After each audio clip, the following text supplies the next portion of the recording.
और ये 90% लोग इस सरकार के खिलाफ हैं। जिस तरीके से भ्रष्टाचार, महंगाई और जिस तरीके का सरकार में कानून व्यवस्था चौपट हुई है, 90% लोग इन सरकार के खिलाफ हैं। अखिलेश जी, आपके कार्यकर्ता आपको बतौर प्रधानमंत्री देखना चाहते हैं, क्या सही मौका है? देखिए, कौन वहां बनेगा, कौन पहुंचेगा, ये सवाल नहीं है। बीजेपी उत्तर प्रदेश से हटे, ये सबसे बड़ा सवाल है। सवाल वो नहीं है, सवाल ये है कि बीजेपी के लोग घबराए हुए हैं, पीडीए से घबराए हुए हैं। और बीजेपी की जो रणनीति थी कि अपने सभी सांसदों की टिकट काट देना और एक अपनी वो जगह ढूंढ रहे हैं कि कहाँ लड़ें जा करके। सोचो, जिस दल की दिल्ली और लखनऊ में सरकार हो, वो अपने सांसदों की टिकट काटने जा रही हो, ये सबसे बड़ी चिंता का विषय है भारतीय जनता पार्टी के लिए कि उन्हें अपने सांसदों की टिकट काटनी पड़ रही है। कांग्रेस कह रही है कि आपने अपनी लिस्ट ऐसे ही निकाल दी, उनसे बातचीत नहीं हुई। बातचीत चल रही है, बातचीत हो रही है और सीटों के तालमेल को लेकर के जीत ही आधार है।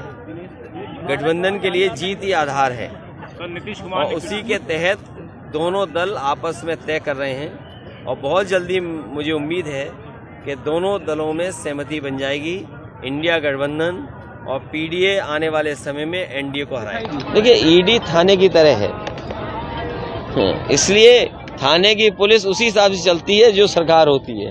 ईवीएम का आरोप लगाते रहा है विपक्ष, अब आपने अफसरशाही पे आरोप लगाया, तो इससे कैसे लड़ेंगे 2024 में? ईवीएम हटेगी तभी जब भारतीय जनता पार्टी हटेगी।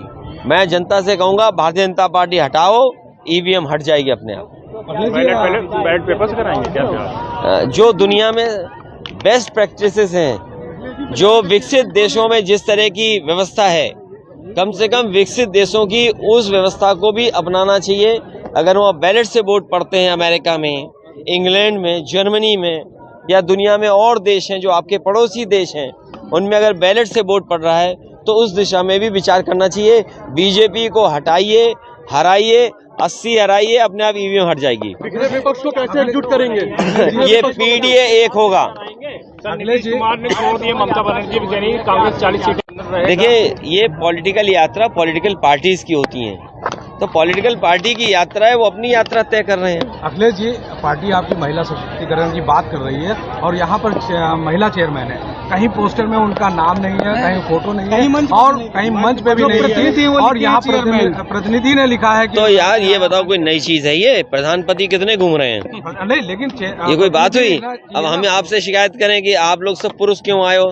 ये कोई बात हुई आपकी?